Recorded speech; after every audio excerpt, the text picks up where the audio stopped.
It's Tuesday, July 5. In the headlines, BOJ's policy statement being reviewed. The late Honorable Shahini Robinson laid to rest. Regionally, St. Lucia's Prime Minister says CARICOM needs LEAT. Internationally, mass shooting in Copenhagen. And in sports, Reggae Girls claim victory against Mexico. This is the news on PBC Jamaica. I am Simone Absalom Gale.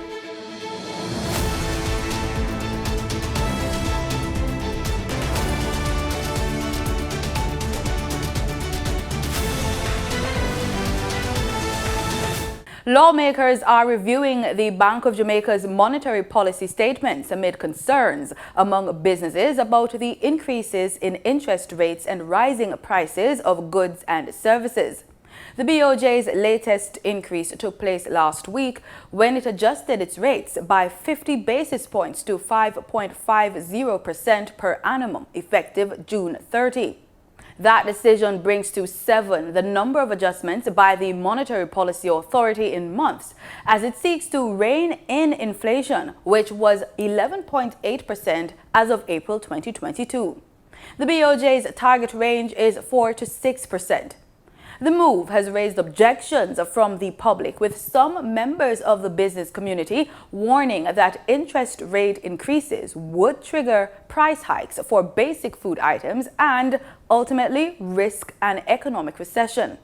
BOJ officials appeared before Parliament's Standing Finance Committee. What would you say to those genuine concerns expressed by a number of Jamaicans as to the impact of higher policy rates on their lives? So what we are trying to do, in part, is to make our interest rates attractive enough that people don't feel that they have to take Jamaican dollars, go and buy US dollars to invest in a US dollar asset in order to stay ahead of inflation. Members of Parliament, friends and colleagues joined the family of the late Honorable Shahini Robinson on Monday for her funeral service, mass of commemoration and inurement. Shahini Robinson died having lost her battle with lung cancer in 2020.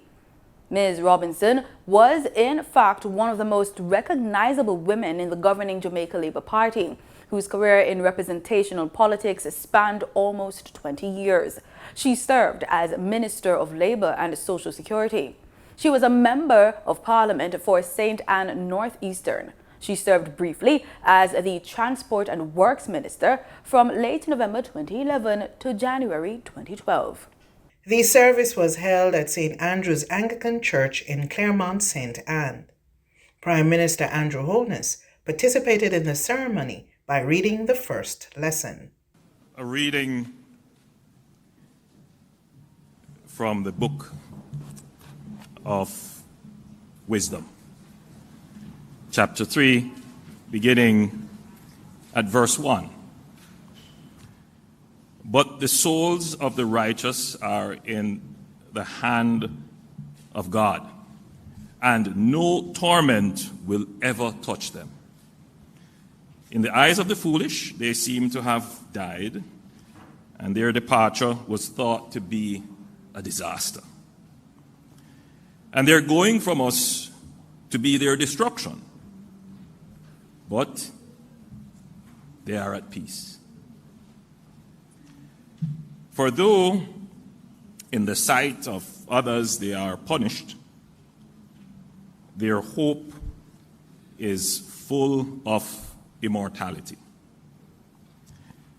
Having been disciplined a little, they will receive great good, because God tested them and found them worthy of himself.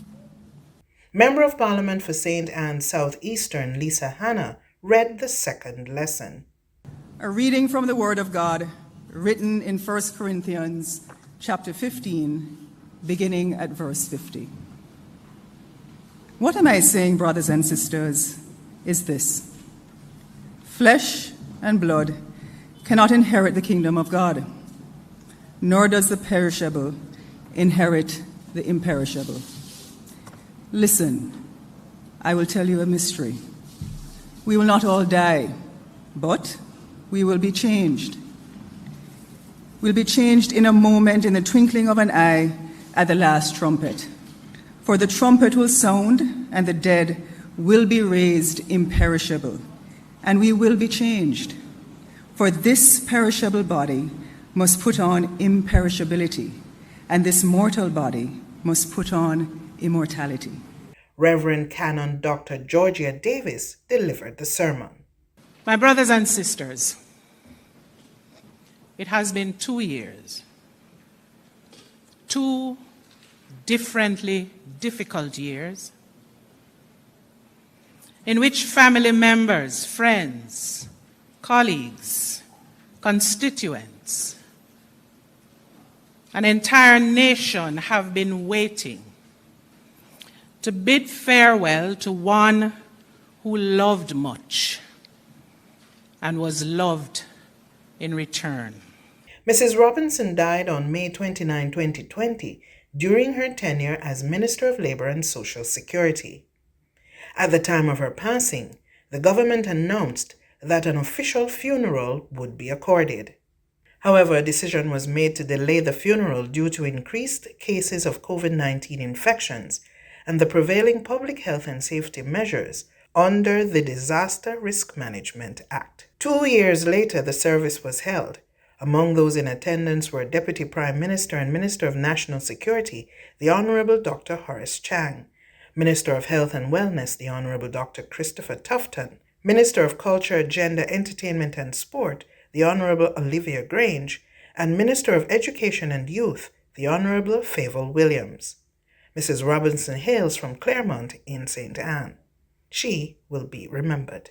For PBCJ News, I'm Carla Thomas Hewitt.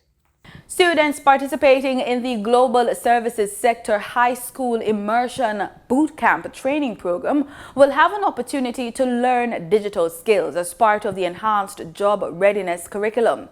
So says Program Director Marjorie Straw. She says prior to the COVID-19 pandemic, the Global Skills Council and its partners recognized that there would be a need for more digital skills, and as such, the council revised the existing curriculum. This is what we mean by demand-driven. The industry knows what it needs. Every day it deals with global operators, and as such, is trying to ensure that our training curricula is supporting the persons in training and supporting the skills needs that the industry requires. She pointed out that the High School Immersion Bootcamp will allow and enable students between the ages of 16 and 20 years to learn about the curriculum and be upskilled.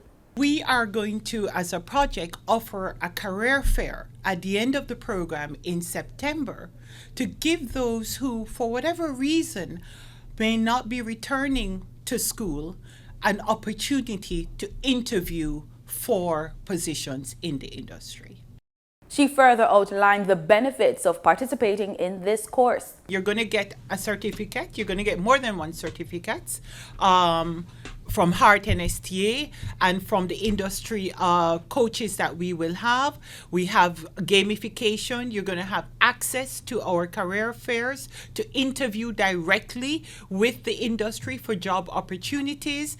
And you're going to be learning how to understand and navigate the global services sector, which is comprised of the business process outsourcing, knowledge process outsourcing, and information technology outsourcing firms. The curriculum aims to prepare students for the working world through 4 weeks of online classes and case studies.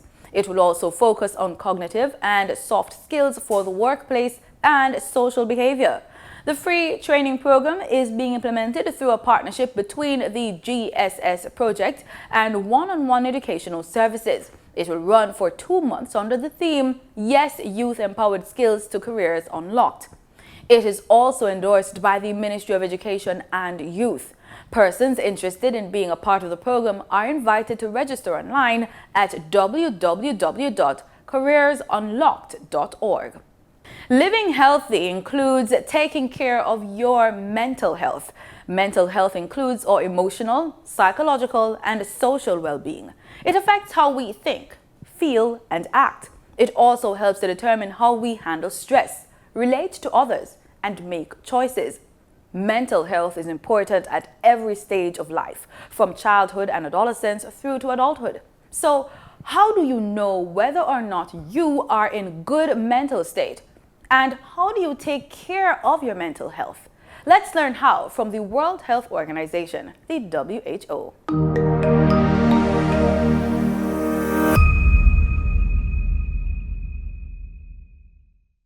We are talking to Dr. Mark von Umeren. Welcome, Mark. Mark, tell us about this WHO report that says that mental health is a leading cause for disability. Explain that to us.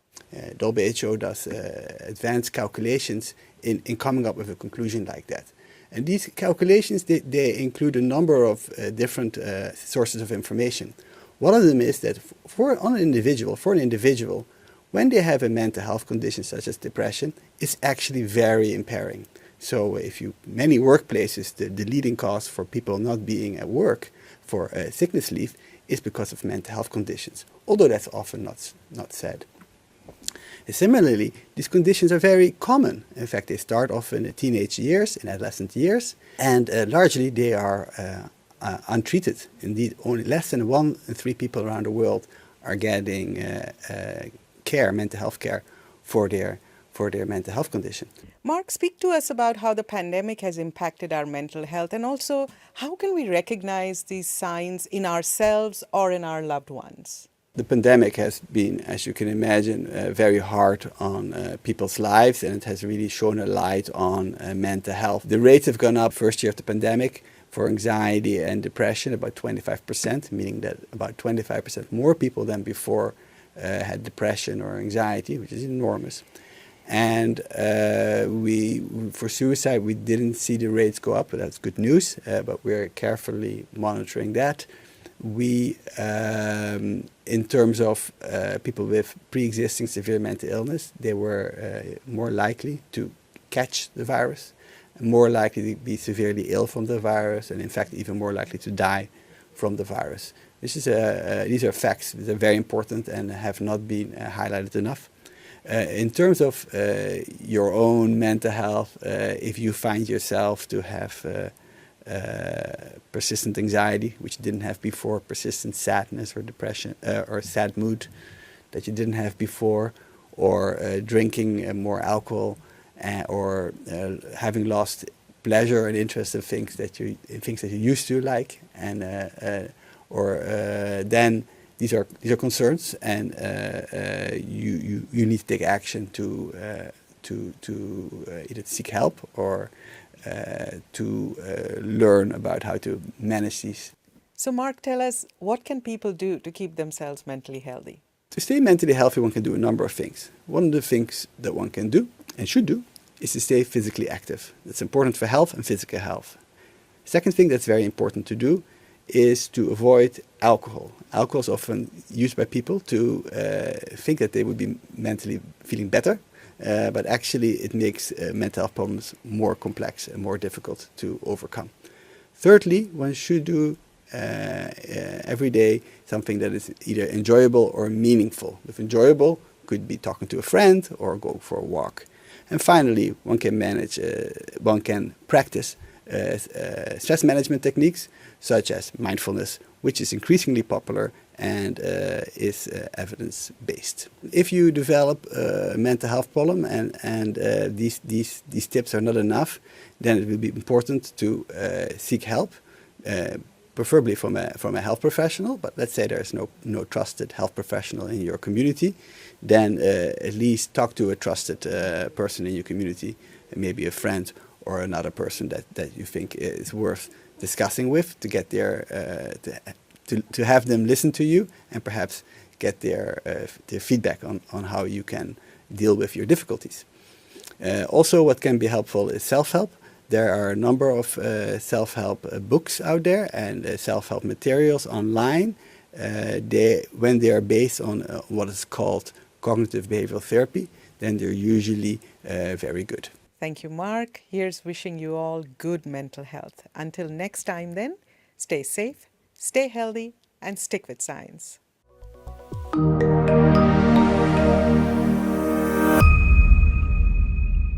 In the business report, First Global Bank announces plan for digital transformation. Danita Rodney is at the business desk.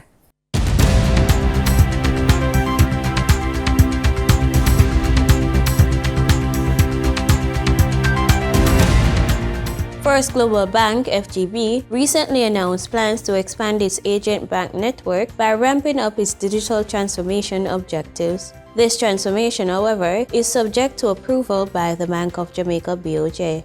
If approved, the expansion will see FGB transitioning its Crossroads, Linstead, Santa Cruz, Hopewell, and Maypen branches to agent locations. The institution hopes this transformation will increase the bank's agents or First Global Money Link outlet from 14 to 19 locations island-wide. In addition to expanding its agent network, FGB also indicated that it will be enhancing its New Kingston and Duke Street locations with new automated teller machines, ATMs, and intelligent automated machines to provide its customers with a more interactive banking experience.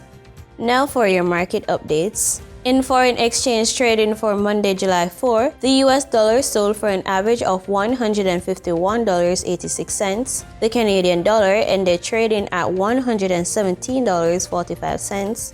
The pound sterling traded for $160.55, and the US sold for an average of $159.32.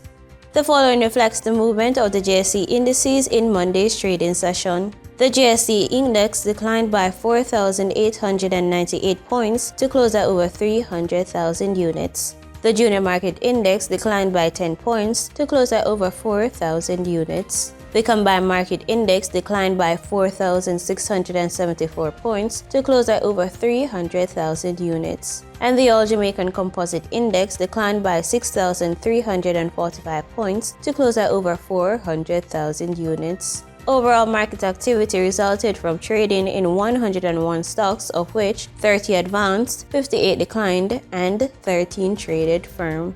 Stocks advanced for 138 Student Living Jamaica Limited Variable Preference, 1834 Investments Limited, and Access Financial Services Limited. Stocks declined for 138 Student Living Jamaica Limited, Caribbean Cement Company Limited, and Consolidated Bakeries Jamaica Limited. Trading firm were AMG Packaging and Paper Company Limited, Berita Investments Limited, and Berger Paints Jamaica Limited. The following companies represent the overall volume leaders: Dollar Financial Services Limited, Mailpack Group Limited, and Wigton Wind Farm Limited ordinary shares, all with over 2 million units. In regional stocks, in Trinidad and Tobago, Coleco Investment Fund was the volume leader with over 3,000 shares, followed by Calusa Macro Index Fund with 35 shares being traded. On the Barbados Stock Exchange, 0 securities were traded. In market data for oil, Brent crude slipped as concerns of a possible global recession curtailing demand outweighed supply disruption fears. Brent crude was down $1.33 at $112.17 a barrel, while West Texas Intermediate crude rose 30 cents to $108.73 a barrel. And that was the business report on PBCJ. I'm Danita Rodney. In regional news, newly elected Prime Minister Dickon Mitchell is pushing his moving forward agenda to CARICOM as he addressed the CARICOM heads of government for the first time since elected to lead Grenada. Grenada is willing, ready, and eager to do its part in transforming our beloved Caribbean community. The region belongs to all of us. It is simply home. Prime Minister Dickon Mitchell faced regional leaders on Sunday at the 43rd meeting of the Caribbean Community Conference of Heads of Government meeting, presently being held in Suriname. Addressing his colleagues for the first time since his election as Prime Minister following the June 23rd general elections, the Grenadian leader told regional counterparts that Grenada stands ready to do its part in moving CARICOM forward. For too long, this Caribbean community that we all love has been seen and viewed as a place where we talk and talk and talk, and then we talk some more. And the question is, to what end?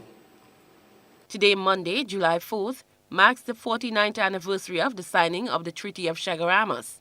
To celebrate CARICOM Day, Prime Minister Mitchell urged his colleagues to pause and reflect on the many pursuits towards regional integration. He suggests that regional leaders redouble their efforts to find solutions to their challenges for the region's 50th anniversary, and to do so by being all-inclusive. From climate change, in my brief interaction with my colleagues, the issue of regional transportation and air travel and sea travel is a major factor.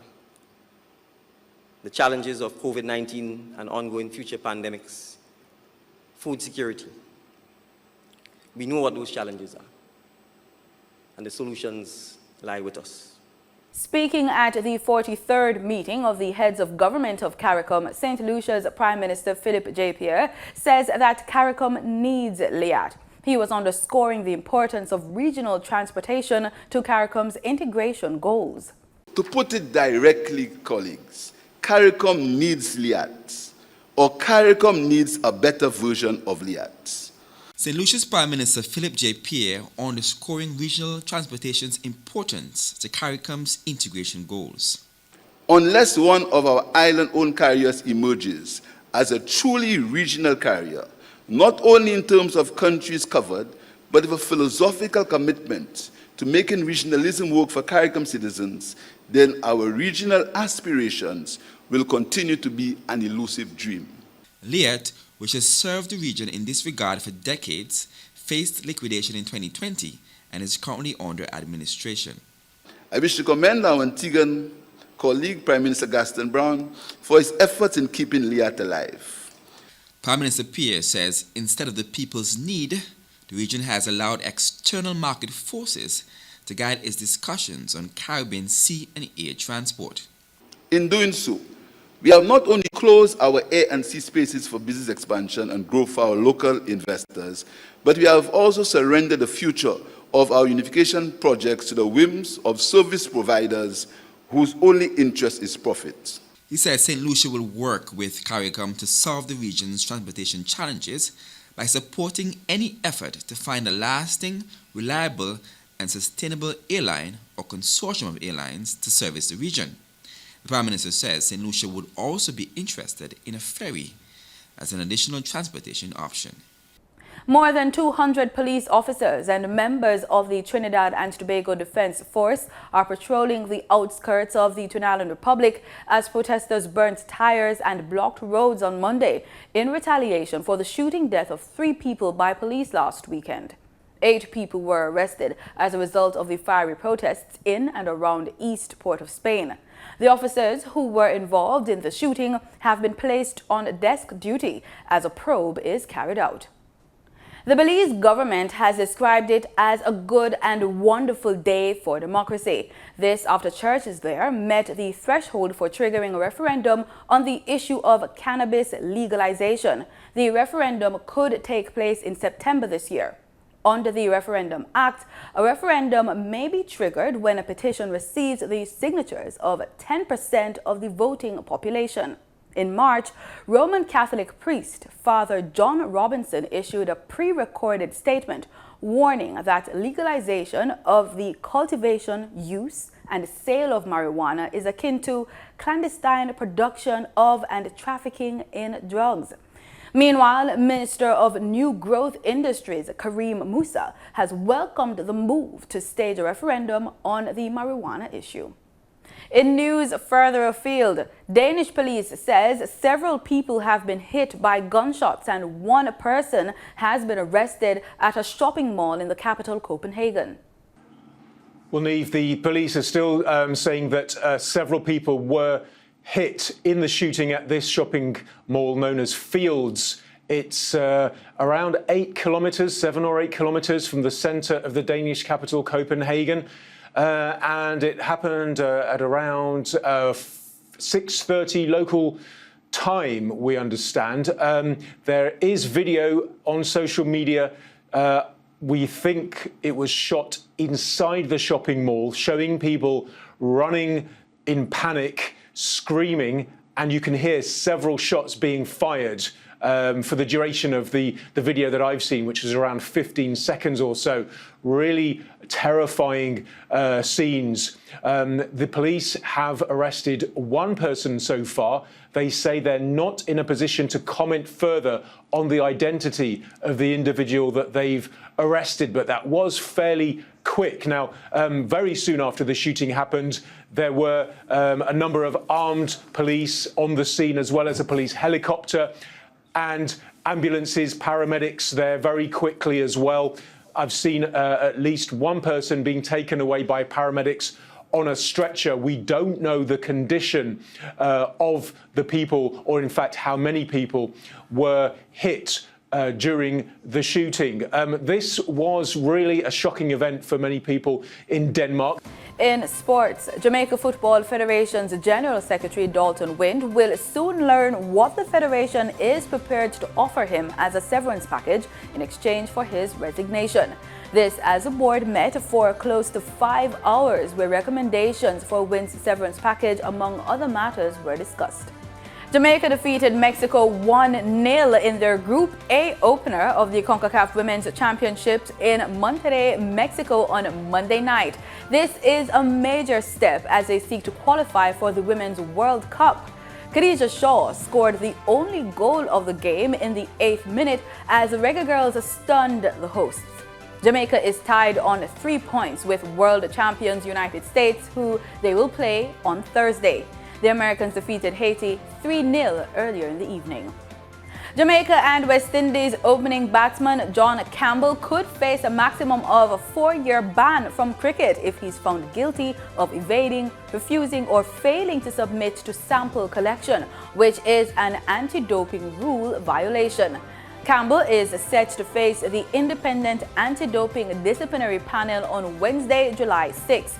The 3-member panel will include Chairman Kent Gammon, Dr. Marjorie Vassell and Dean Martin. Campbell has played 20 test matches between January 2019 and last month for the West Indies, scoring 888 runs at an average of 26.11. The 28-year-old has also played in 6 one-day internationals and 2 T20 internationals for the Caribbean side. Cricket West Indies on Monday praised Sir Vivian Richards for helping the region establish new levels of greatness after the former West Indies captain was presented with the Order of the Caribbean Community, OCC. Sir Richards, the only West Indies captain never to have lost a test series, presided over one of the halcyon periods of the Caribbean side during the 1980s, while also carving his name into history as perhaps the most dominant batsman of his era. In the statement, CWI President Ricky Skerritt said, quote, "It is a most fitting honor for a true hero of our region, a man who demonstrated to the world that Caribbean people are capable of punching above our weight by achieving excellence globally. Sir Viv took the baton from the pioneers of West Indies cricket and established new levels of greatness and dominance for others to follow." End quote. Sir Richards turned out in 121 tests and 187 one-day internationals between 1974 and 1991, scoring 8,540 runs in the longest format and 6,721 in ODIs. He also played a pivotal role in West Indies' capture of 50 over World Cup titles in 1975 and 1979, scoring a magnificent 100 in the latter final.